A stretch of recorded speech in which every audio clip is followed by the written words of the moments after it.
Thank you so much, John, and thank you, each one of you, for being here tonight. I am indeed among friends, and if you have a little bit of an interest in St. John of the Cross, you are certainly my friend, my double friend. Most people know St. John because of one of his famous works, Dark Night of the Soul. The book is actually called The Dark Night.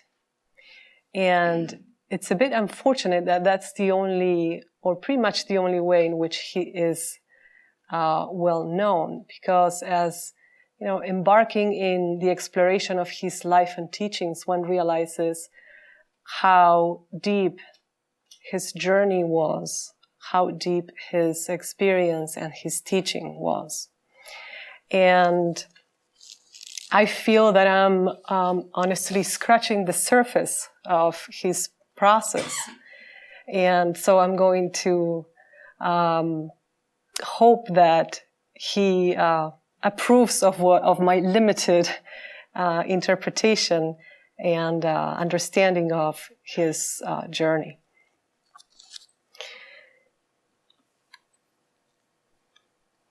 I will begin by telling you a little bit about his writings. John was first and foremost a mystic and consequently a poet, because poetry is probably the only way, of one of the few ways in which the mystical experience can be expressed. The mystical experience cannot really be expressed in words. So saints and mystics normally go to poetry for, a close approximation to the truth. He wrote The Sayings of Light and Love, The Ascent of Mount Carmel, which is one of the two books we're going to explore.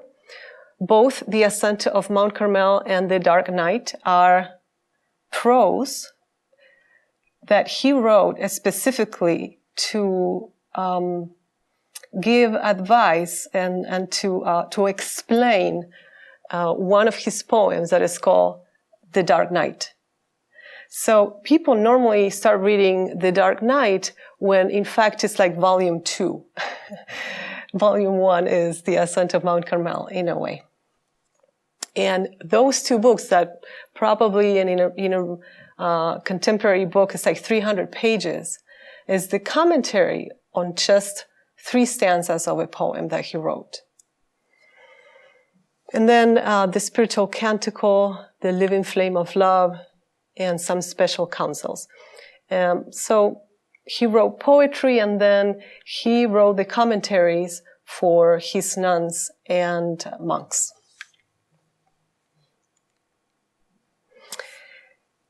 His biographical chronology is so long. This is going to be a very brief one, but I want to show you the amount of work that this man did. When we think of mystics, we think of people who sat somewhere and were silently praying or contemplating. And that may be the case for some, but not all the mystics were like that. His life begins with the marriage of Gonzalo and Catalina. Gonzalo was from a Christian family, but Catalina was from North Africa. She was a Moor from Muslim descent. This was certainly not approved at the time. It was like Mirabai Starr put it, the Inquisition was at its pathological height. And in this moment, it was a matter of life and death to profess or to practice another religion that was from the Christian tradition, specifically the Catholic Church. However, Gonzalo marries Catalina, so in that way, he is disowned by his family as a result. So he comes from a relatively wealthy family, but then finds himself with absolutely nothing. So John is born, of course, this is in Spain. John is born in 1542. He's the third child of the marriage.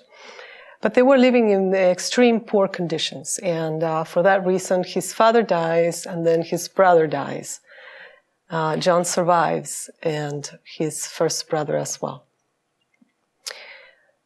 So he begins his journey by attending catechism school.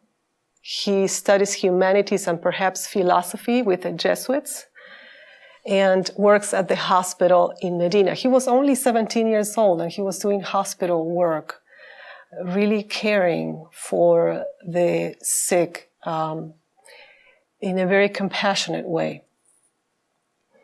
He then enters the novitiate of the Carmelites, which is the order in which he is going to do all his work, and attends university in Salamanca, and you can tell that in his writings. You can tell that he is systematic. You can tell that he knows words very well, and that's why he uses them in poetry so beautifully. He is then ordained a priest in Salamanca. Well, he studies art and theology, and you also see that in his writings very much so. His background knowledge.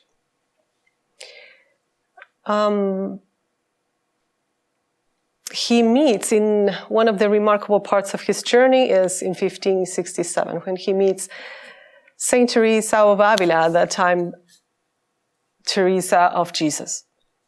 We know her as Saint Teresa of Avila, but she was Teresa of Jesus, who wins him over to her cause right when he was going to quit, when he was going to become a hermit. He became a lot of the nuns and monks of the time who were honestly, sincerely interested in a spiritual path, became quite disappointed in the Catholic Church ways. So John was about to give up when Teresa heard of him and reached out to him and said, "You have to help me because I am working on this reform. I want the Carmelite nuns to have the opportunity to have a real spiritual life." And in that way, they began the creation of the Discalced Carmelites, which are the Carmelites with no shoes. So now you have these two orders, the Calced Carmelites and the Discalced Carmelites. They are part of the Discalced, no shoes, as a vow of poverty as well. He takes part in the first house of Discalced Carmelite that Teresa founded. But then he becomes rector of the University College of Alcalá de Henares in Madrid. He becomes the vicar and confessor of the Monastery of Incarnation, which was the first one that Teresa established. And then comes the darker part of his life. He was first arrested by the other order in 1576, but then he was released by the intervention of the Nuncio Ormaneto. A year later, Teresa begins to write The Interior Castle, which was in a way a rebellious thing to do because it was to expose a new type of teaching into writing. And that was putting fire into this dispute or difficulty that they were experiencing. So at that time, Ormaneto dies, and his successor does not favor the Discalced Carmelites. So John is abducted in Avila and brought to Toledo, and remains for 9 months in the monastery prison. So he was imprisoned for 9 months in the most horrible conditions you can imagine. His body didn't even fit on the floor laying down. He was deprived of food and tortured as well by his own brothers in a way. So 9 months later, in the middle of the night, he escapes from prison. He tied some rope together, some sheets together to make a kind of rope, and escapes through the window of the cell. He considers that pretty much a miracle if you think of the conditions his body was in when he was escaping. It takes his poems and hides in Toledo, and actually many of his poems he just remembered by heart. He remembered in his mind because he didn't have anything to write on. So he would write the poems in his mind. And eventually he was able to write some of them. Yes, then a number of other responsibilities, funds at a university college. Then the actual separation between the Cals and discal Carmelites takes place. And there is when he becomes prior of Granada, Teresa of Jesus dies, and in 1591 he suffers from fevers and gangrenous sores on his foot and dies at 49.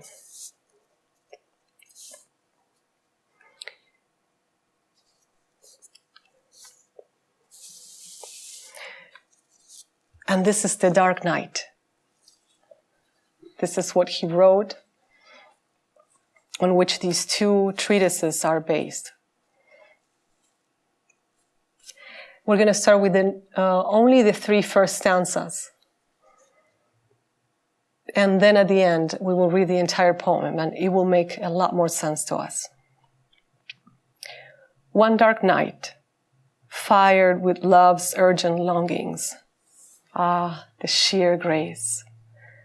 I went out unseen, my house being now all stilled. In darkness unsecure, by the secret ladder, disguised. Ah, the sheer grace. In darkness and concealment, my house being now all stilled. On that glad night, in secret, for no one saw me, nor did I look at anything, with no other light or guide than the one that burned in my heart.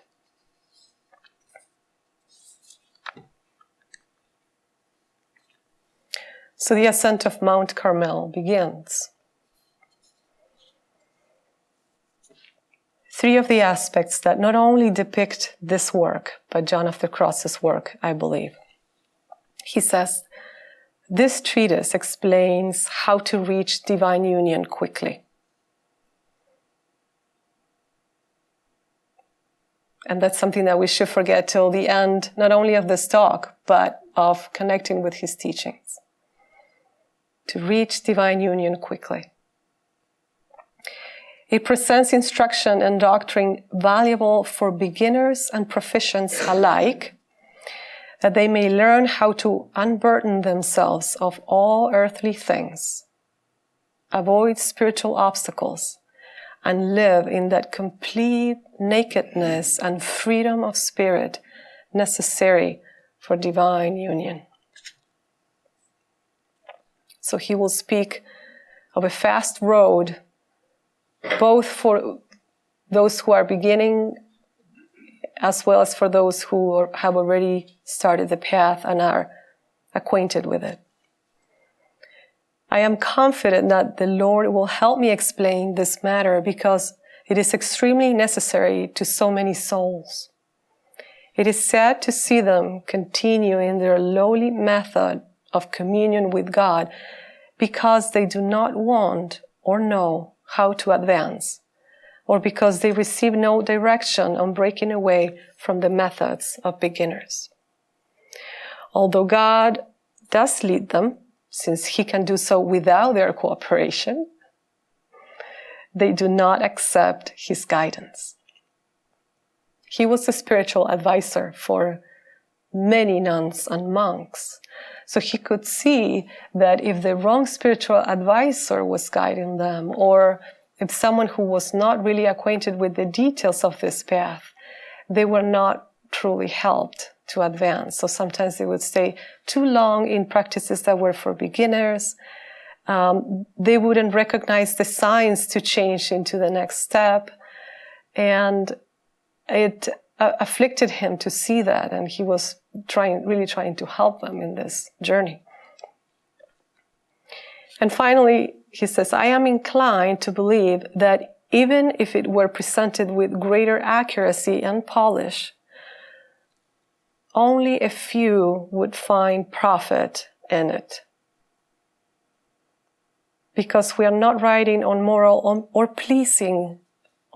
and pleasing topics addressed to the kind of spiritual people who like to approach God along sweet and satisfying paths. So this path is definitely not for the faint of heart.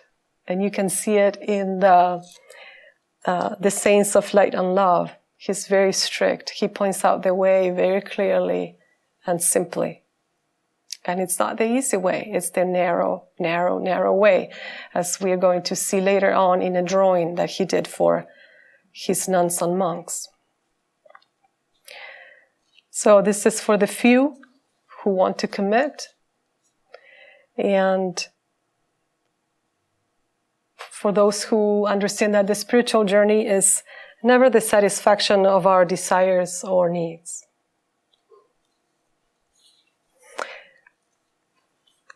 One of the things that are going to be fundamental to understand the rest of his teaching is to see how he interprets human nature. There are many ways of dividing the human being. We are such complex beings. So each tradition uses different divisions. He used the three divisions that you'll normally see in Christianity. But the body we are very familiar with, the vehicle through which we become aware of the world through the senses and everything that encompasses. Then we have the lower soul, what he calls the soul or the lower soul. And that is what governs the senses, the seat of desires and passions. So we can say body and desire or emotion is the next one. And the last one, which could be the most confusing, especially for Theosophists or people who have read Theosophy, is that he called the seat of rational faculties, intellect, memory, and will, higher soul or spirit. And mostly I would say he called it spirit. So then when he talks of spirit, at first I was very confused. He was talking about the rational faculties, intellect, memory, and will. So in simple terms, maybe more contemporary terms, body, emotions, and mind.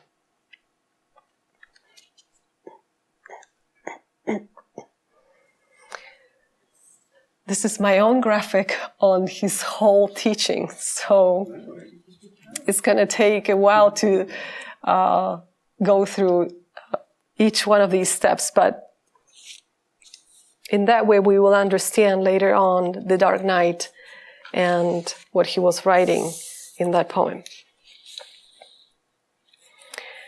So first we have at the top, we have something that is well known in Christian theology, which is the Purgative Way, the Illuminative Way, and the Unitive Way. So it's the time in which, the Purgative Way is the time in which we purge ourselves from what we're carrying. We get rid of the things we need to let go of. The Illuminative Way is the part of the journey in which there is going to be the beginning of illumination, a beginning of becoming in touch with divinity or the real. And the Unity Way is the moment in which there is union with oneness, there is union with the divine, or union with emptiness. So within the Purgative Way, he says that this is for beginners, but then you realize that when he says beginners, he's not really talking about people who have never done any type of practices or had no intentions to follow a certain discipline. He's talking about people who are a little bit more advanced. So you start to wonder, I may not even be a beginner in this path and in his path particularly. And so then he starts describing some of the imperfections of beginners, because he wants to tell his nuns and monks specifically how the impediments show in the way as they're practicing. And he's so very good at it. Normally when we work on virtues, we try to understand how to be patient, or whatever the virtue is. But sometimes we miss how we're not being patient, or in which specific, maybe patience is not the best example, but I will give you better examples in a moment. But he gives specific instruction of the way these imperfections manifest, so then you can see them immediately in you. So then when he starts talking about the imperfections, sometimes he uses the deadly sins as a reflection of how they still manifest in a spiritual person. And he talks about the secret pride of feeling that, oh, now you're spiritual, or you're starting a spiritual path. A vain desire to speak of spiritual things. He talks about how we condemn others who do not seem to have the kind of devotion that we have. He mentioned, this was very funny in a way, but also very sad, and we can all see ourselves in this, that how the monks or the nuns would seek another spiritual advisor when they didn't like what they heard from the first one. Which is a very human thing to do. So the more I read about these imperfections, the more I felt, yes, I am a beginner. I made it to this.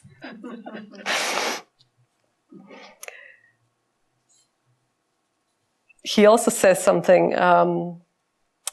He says that nuns and monks would confess their sins in the most favorable light. They, part of their discipline is confession. They go and tell the friar what they have been struggling with. And so now the way in which we put our faults, they're always justified, or we always find a way to make them look like they have a reason for their existence. They dislike praising anyone else, but love to receive praise. They hardly ever seem content with the spirit God gives them. And he also talks a little bit about anger and how we may become angry or upset about other people's imperfections or our own imperfections, something we're all very familiar with. How we can be attracted by the delight we feel in spiritual exercises, and sometimes that it can take the nuns and monks to an extreme of penances and fasts. So reading this, you really connect with the fact that the human being is so complex. We are, in a way, as strong as we are fragile. Our mind is capable of so much, our mind. But our mind is also so fragile. It can break at any point. And that's why it was so important for these monks and nuns to have St. John and other spiritual advisors as good as him to show them, help them along the way. Because the fast road is a very, very tricky road. So the active night of the senses. Here what you're going to see, there is night of the senses, night of the spirit. We have an active and a passive. An active and a passive. Here, active and passive is the moment in which we make the conscious effort. We decide we're going to meditate every day at a certain time. We're going to observe our attitudes in regards to certain virtue, or whatever it is that our practice is. That is our active attempt. The passive stages are the stages in which we receive. in which the divine is poured into us. So God is like a call and a response, a call and a response. And like we're going to see, this is not by any way a linear experience. And I'll show you this for a moment so you can keep it in the back of your mind. This is a lot more how this experience happens. It's a spiral that ascends. So sometimes we find ourselves in this spot at a lower level. And then eventually we find ourselves here, and we kind of recognize that this is something similar we have gone through, maybe at a different level, maybe in a more concrete way, and now we're dealing with a greater complexity of it. But we see it at that with a higher light. So these experiences, not only that are on a spiral, but they're also overlapped, and not necessarily in that sequence. So sometimes you'll move from one to the other. They're more or less we can say that the night of the senses is kind of a preliminary thing, and then we move into nights of the spirit. So the active night of the senses, it is symbolized by twilight. I chose to do this from darkest to lightest to symbolize the letting go of the personal self and moving into oneness. But what he says is we move from twilight to the darkest night, and then we begin to move into light. But we'll see that. So it is symbolized by twilight because this is the time in which sensible objects begin to fade from sight, in a way, symbolically. The leading force of this process is longing. My Sufi friends say that longing is the fragrance of love. It is this feeling that we're missing something, that we belong somewhere, but we are not very sure yet where. And we're seeking that. Longing happens because of our misunderstanding of believing that we're separate from God. But really, the senses right now are not telling us anything different. So it is hard to have the experience of unity when every part of you, every sense, is telling you that you're separated. So in detaching from what is the sensorial world, we become little by little more in tune with another type of life. The emptying of the sensory life is done, in terms of practice, is done through prayer for them. And more of a discursive prayer, a prayer that is with words. So you focus on the divine, you focus on God. And that on its own begins to soften the attachments to worldly things and to the sensory things. So through this, in a way, delight of spiritual practice, we're more centered on that and on worldly things. But the process cannot be done by ourselves alone. This process is not just something that the self does, that the personality does, that the personal self or the separate self does. We can only call, we can only knock at the door, but the answer never comes from this person that we are right now. The answer comes from the divine. So at this point, these are all signposts for us. Each of these stages, we may not be in any of them right now, but we can still benefit from what is it that they did at each stage? In this case, they practiced, they prayed, and they became aware of their attachments and softened them. So we can ask ourselves at this point, can we soften our relationship with our attachments? Can we begin to notice them? The very point is that as long as we are identified with what we are not, we cannot identify with what we actually are. So it's like having the 2 feet on, 2 different surfaces. You just have to take that foot off if you want to be on the other side. I'll quote him a little bit here to give you a little bit more of a sense of what he was saying.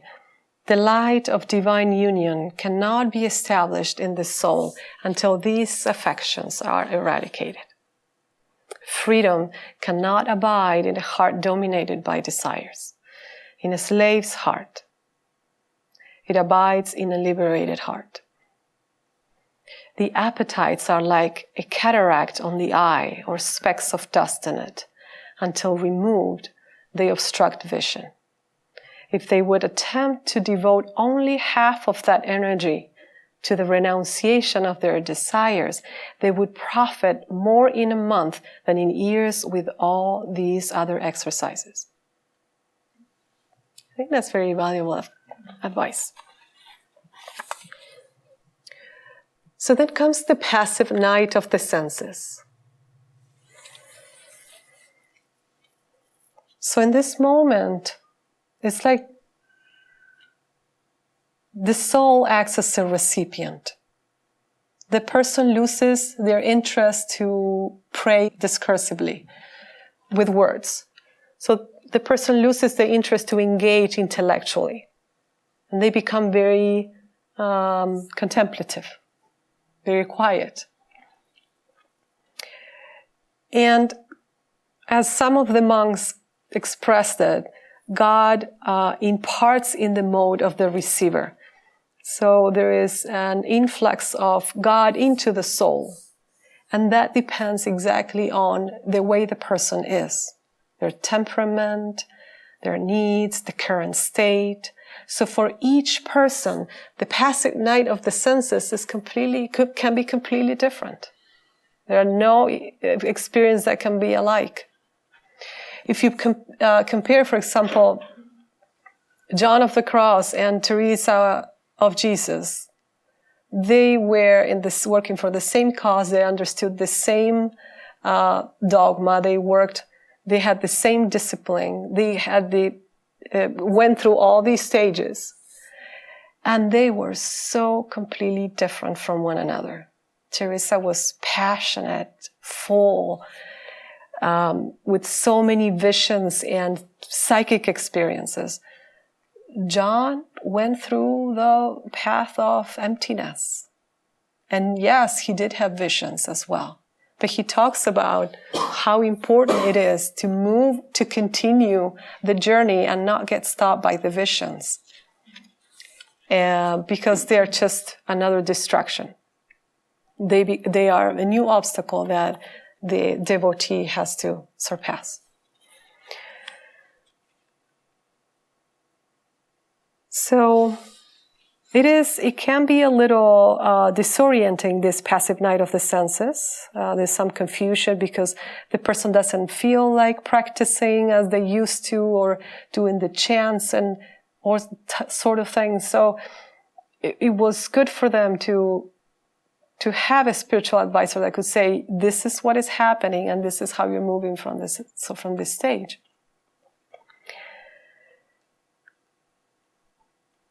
And the important part of this is that in this stage there is more a detachment from the fruits of actions. Before it was a detachment from temporal things. Now it is whatever that I'm doing actively, I have to let go completely of the result. It is not in my hands. It is in God's hands. I'm just knocking the door.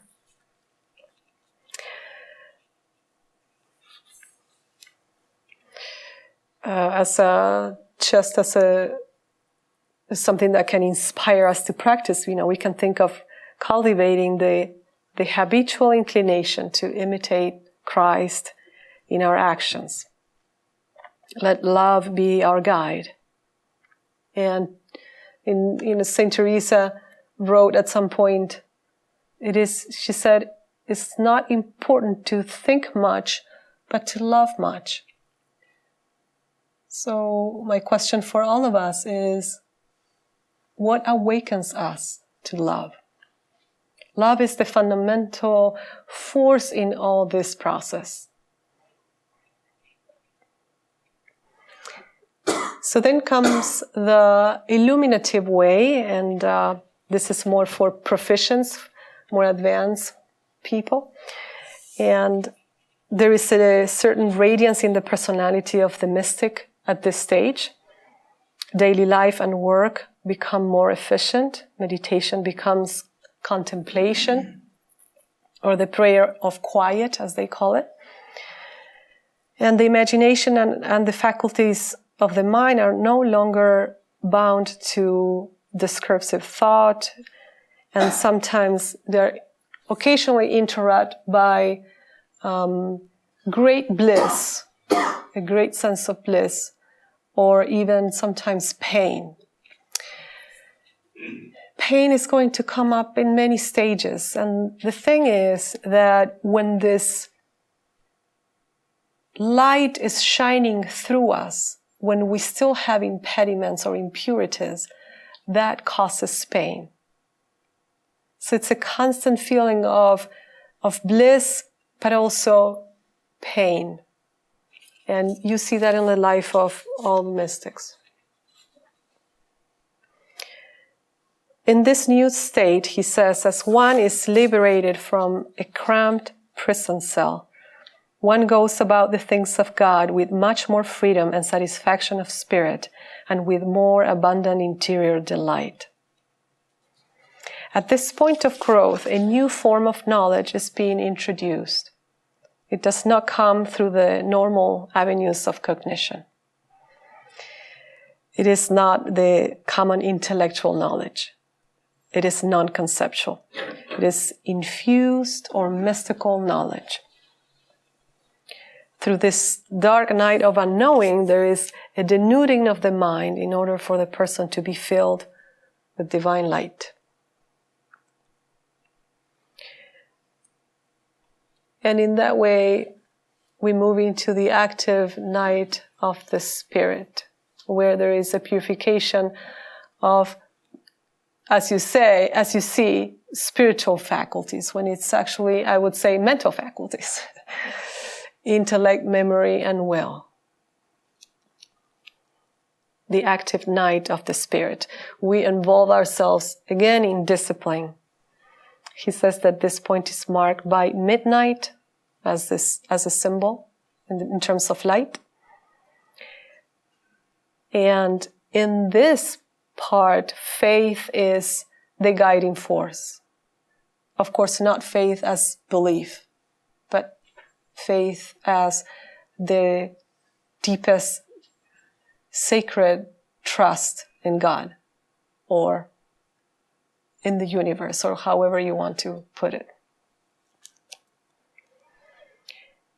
And he says this feels like the darkest night because for the intellect, the memory and will, faith is like darkness.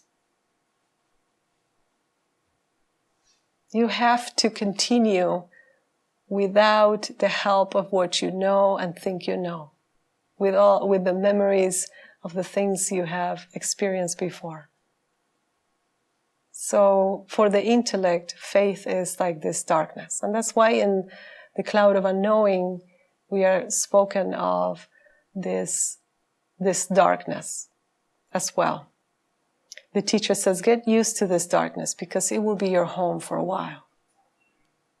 But the darkness also as the womb in which the newborn is being formed and developed.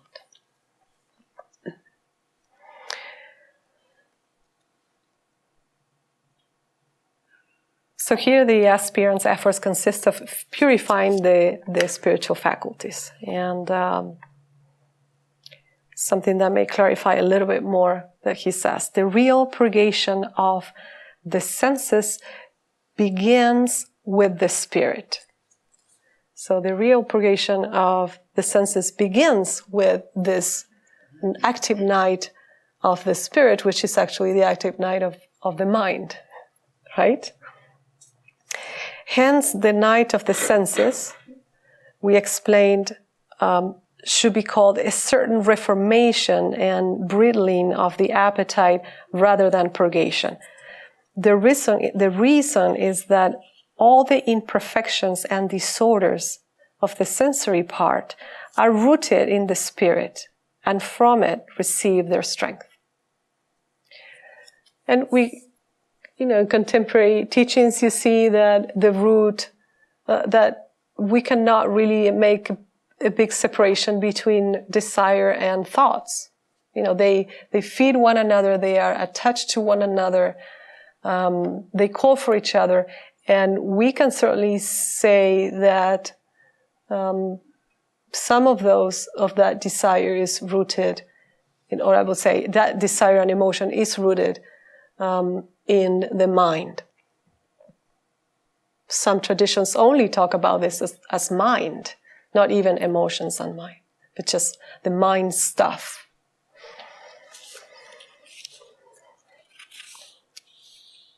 And then we move into the passive night of the spirit. And interestingly enough, the passive night of the spirit is the famous dark night of the soul.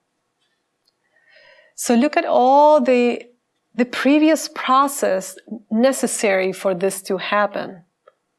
And sometimes it's unfortunate that the only part of John's teaching that was taken was this dark night of the soul, and sometimes very greatly misunderstood, because you cannot really compare this dark night of the soul with, your boyfriend just leaving you, right? However, if we go back to this, some experiences can be a reflection of what eventually this is going to be. So it's not to underestimate the power of suffering and pain that we are all experiencing right now in our own ways, because they may be signs in which we will experience other darkness and difficult times. So in this passive night of the spirit is when everything has to go. This is the death of the ego. The soul is purged of everything that is not divine. Can you imagine that?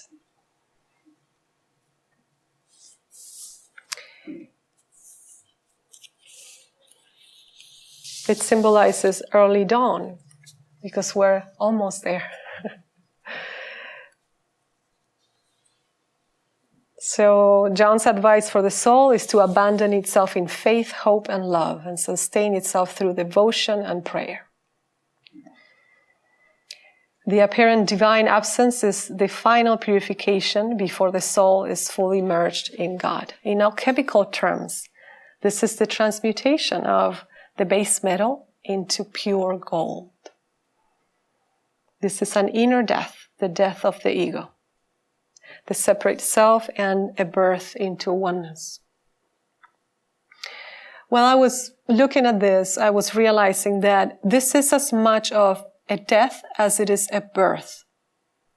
And if you think of those two moments in our lives, even from a physical standpoint, from what it happens when we are being born, and how difficult it is to come into this world, just in the physical world, and sometimes how difficult it is to let go and die and go to the other side. So this is a combination of both simultaneously. There is a death and a rebirth, or a death and the experience of what we were always already the experience of what we have been all along, but we couldn't see it. So then comes the union, a participation in oneness as far as it is possible in this life. You know, we have to remember here that John kept teaching. He founded universities, and he did all this after his experience of union. So as far as it is possible in this life, and here's higher realms of consciousness are realized.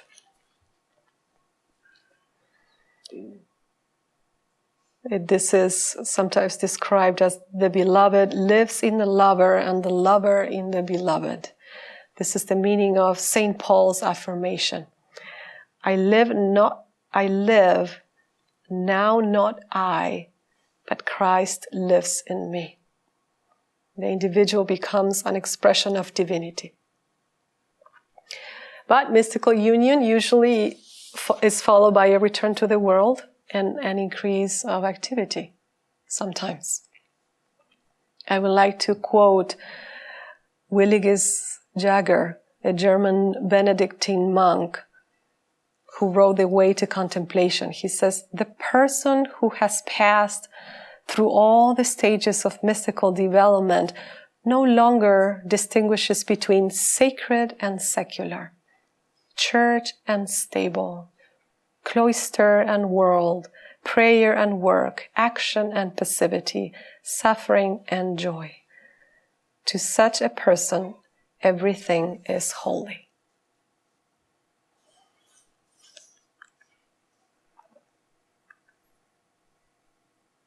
So now,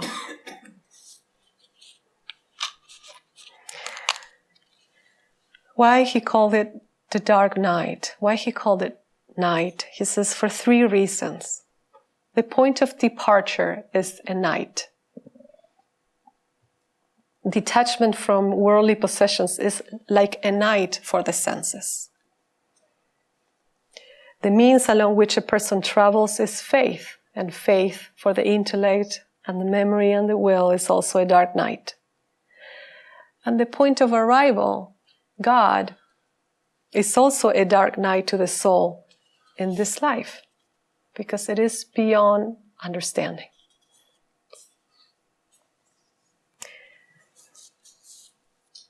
One dark night, fire with love's urgent longings. Ah, the sheer grace. I went out unseen, my house being now all still. In darkness and secure, by the secret ladder, disguised. Ah, the sheer grace. In darkness and concealment, my house being now all still. On that glad night, in secret, for no one saw me, nor did I look at anything, with no other light or guide than the one that burned in my heart.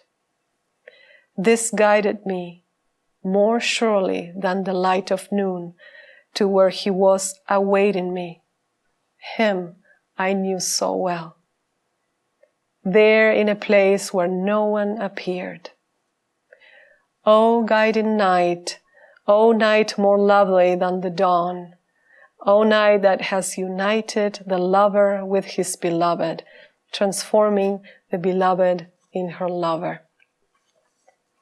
Upon my flowering breast, which I kept wholly for him alone, there he lay sleeping, and I caressing him, there in a breeze from the fanning cedars.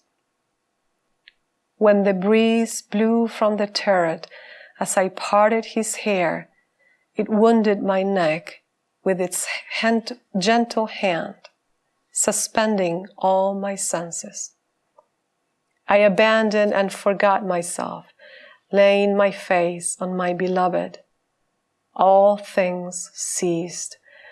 I went out from myself, leaving my cares, forgotten among the lilies.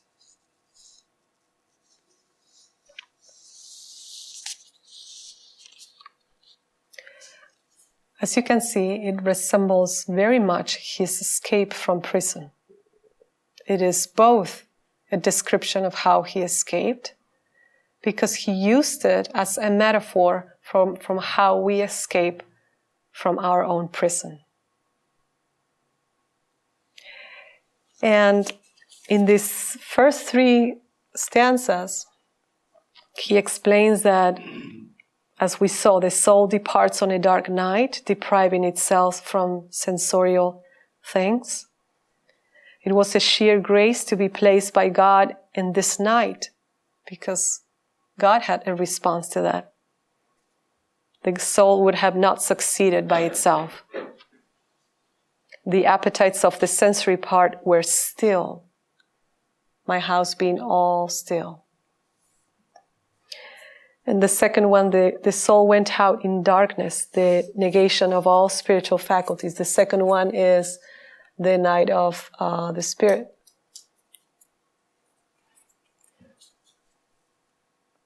And again, he feels the good fortune was even greater here. And something that caught my attention and I want to share is that he says, faith is like a disguise that protects us from temporal, rational, or evil thing. Faith is like a disguise, and that's why he says, disguise, no one saw me. It is as if in that moment when you're being filled with this light, it's like almost like if the senses should not see you, because they would immediately try to react or attach themselves, and in the same way with the intellect. So it was really for him an escape from the self.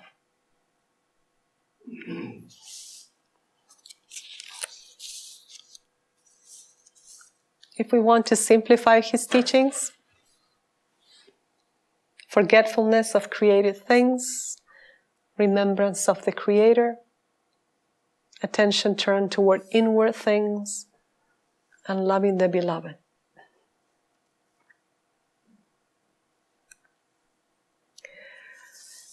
This is a drawing that he did for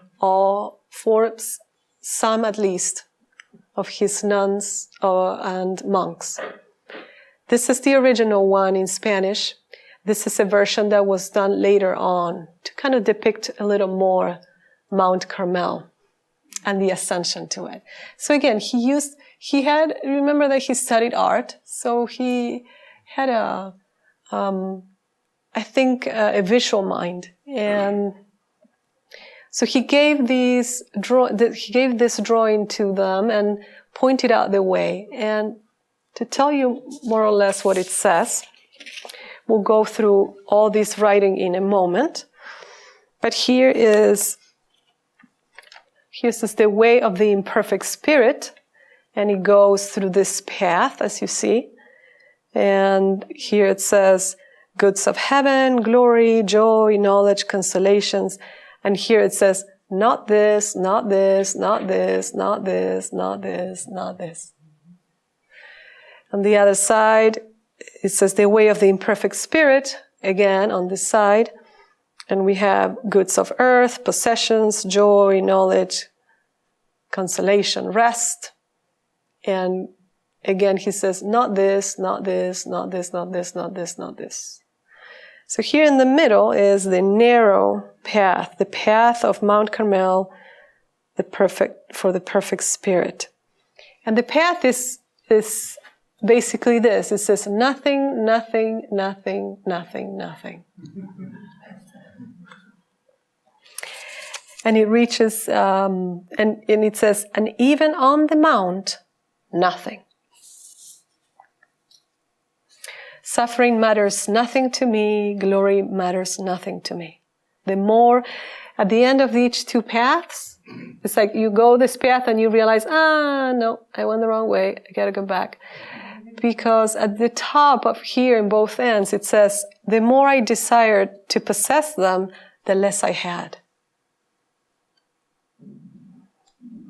So, through the middle path, or the narrow path, in the middle, he reached the top of the mount. And I'll show you what the text at the bottom says. To reach satisfaction in all, desire satisfaction in nothing. To come to the knowledge of all, desire the knowledge of nothing. To come to possess all, desire the possession of nothing. To arrive at being all, desire to be nothing.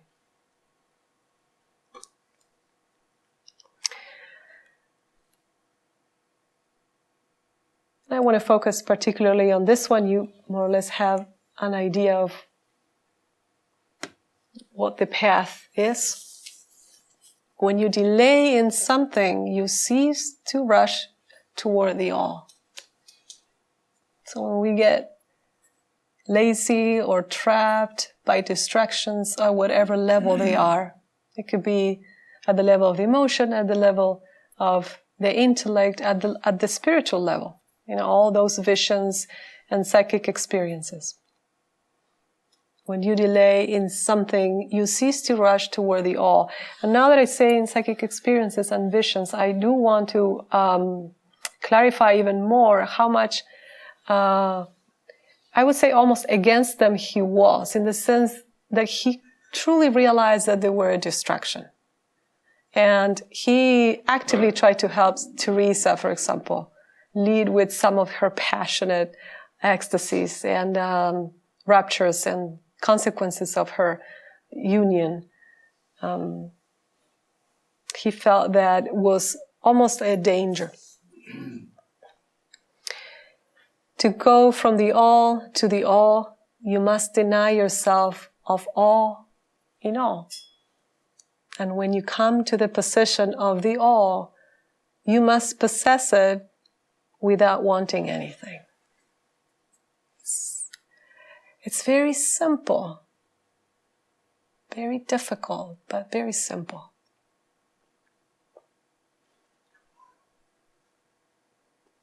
In this nakedness, the spirit finds its quietude and rest, for in coveting nothing, nothing tires it by pulling it up, nothing oppresses it by pushing it down, because it is in the center of its humility.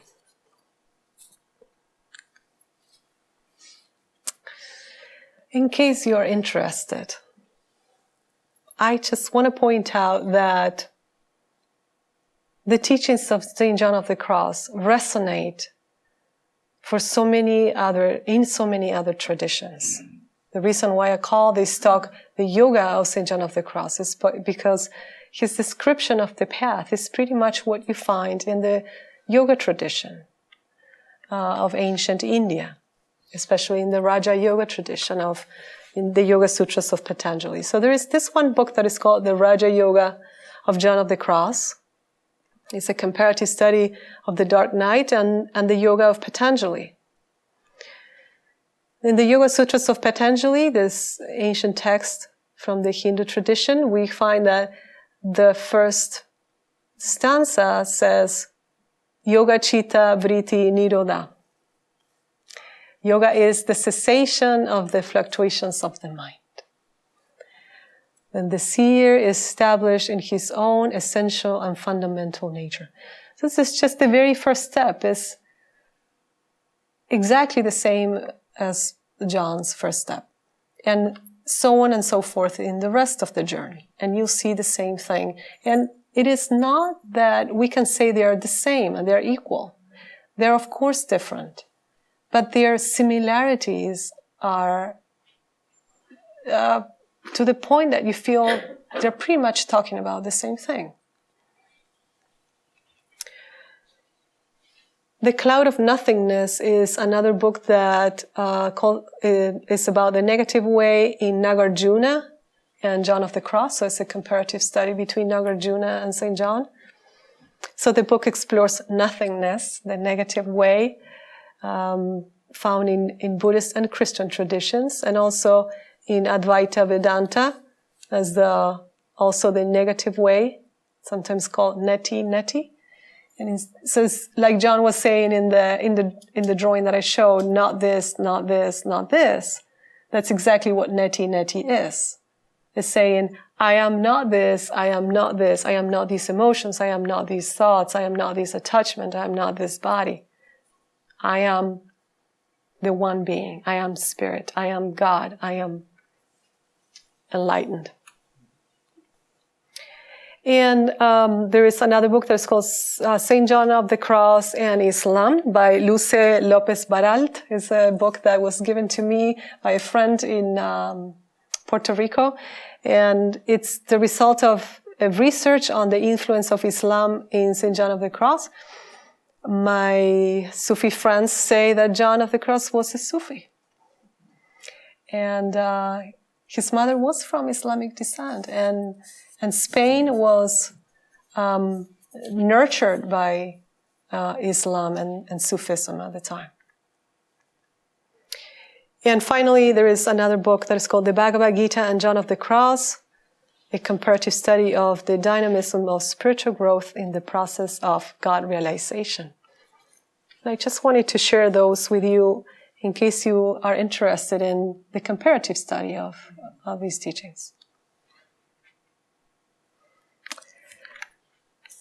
And just a final poem to enjoy John's wonderful capacity to write. I went out seeking love, and with unfaltering hope, I flew so high, that I overtook the prey. That I might take the prey of this adventuring in God, I had to fly so high that I was lost from sight. And though in this adventure I faltered in my flight, yet love has already flown so high that I took the prey. When I ascended higher, my vision was dazzled, and the most difficult conquest came about in darkness. But since I was seeking love, the leap I made was blind and dark, and I rose so high, that I took the prey. The higher I ascended, and the seeking so lofty, the lower and more subdued and abased I became. I said, no one can overtake it, and sank, so low, that I was so high, that I took the prey. In a wonderful way, my one flight surpassed 1,000, for the hope of heaven attains as much as it hopes for. This seeking is my only hope, and in hoping I made no mistake, because I flew so high, that I took the prey. Thank you for your kind attendance and patience and presence.